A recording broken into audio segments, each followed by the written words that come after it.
ये वीडियो आज ब्रह्मांड से रिलेटेड आपके सभी सवालों के जवाब देने वाली है। आज आप इस वीडियो के द्वारा अनंत ब्रह्मांड की सैर करने वाले हैं। आज आप ये भी समझ पाएंगे कि आखिर हमारी और हमारी पृथ्वी की इस अनंत ब्रह्मांड में क्या अहमियत है। इस धरती पर अगर कोई भी अपना एक घर बना लेता है तो उसे ऐसा लगता है कि मैंने ना जाने क्या बना लिया हो, लेकिन आज आप जानेंगे कि भगवान ने हमारी पृथ्वी के बाहर इस अनंत ब्रह्मांड में क्या क्या बनाया है।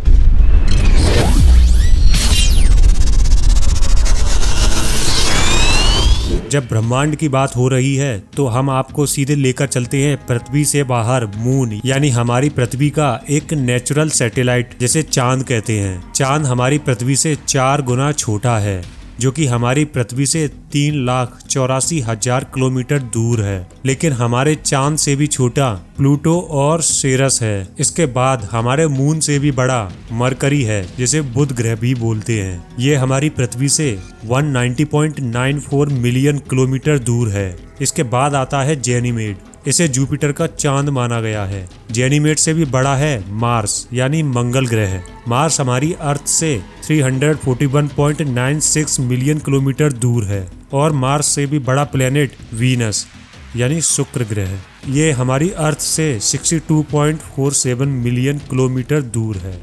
इसके बाद वेनस से भी बड़ा प्लेनेट हमारी अर्थ, जहां हम सभी लोग रहते हैं, और हमारी पृथ्वी से भी कई गुना बड़ा है केपलर।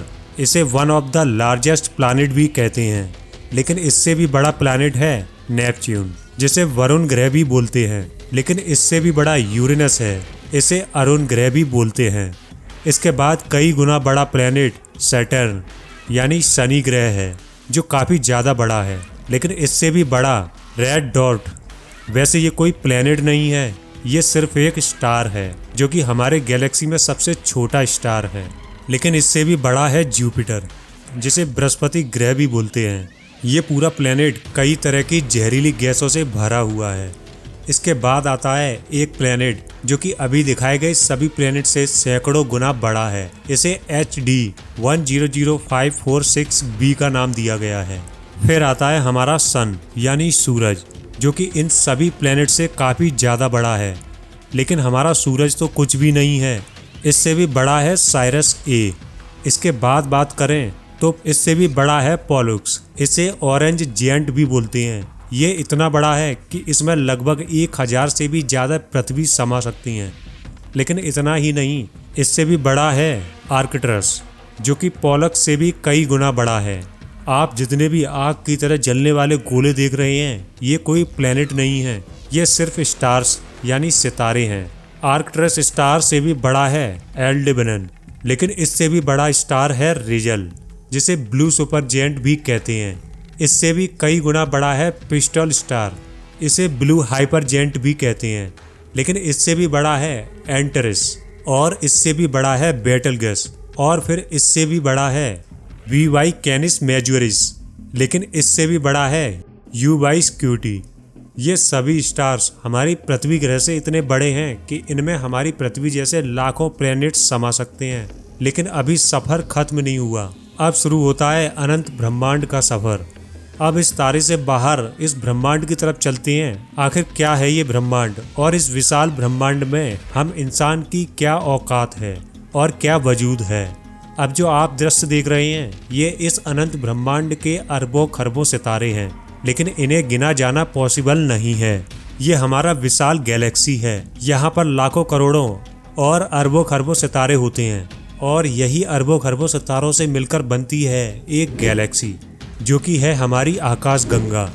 इसकी सीमा अपार है, इसे कोई भी एक्सप्लोर नहीं कर सकता है, जिसमें लाखों करोड़ों अरबों सितारों के साथ ही न जाने हमारे जैसे कितने मून्स और प्लैनेट्स मौजूद होंगे।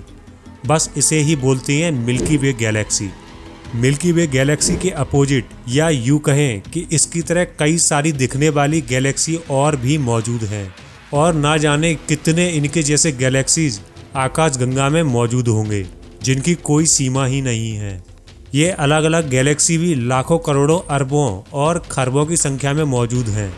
सभी गैलेक्सीज को मिलाकर जो बनता है वो है हमारा ब्रह्मांड।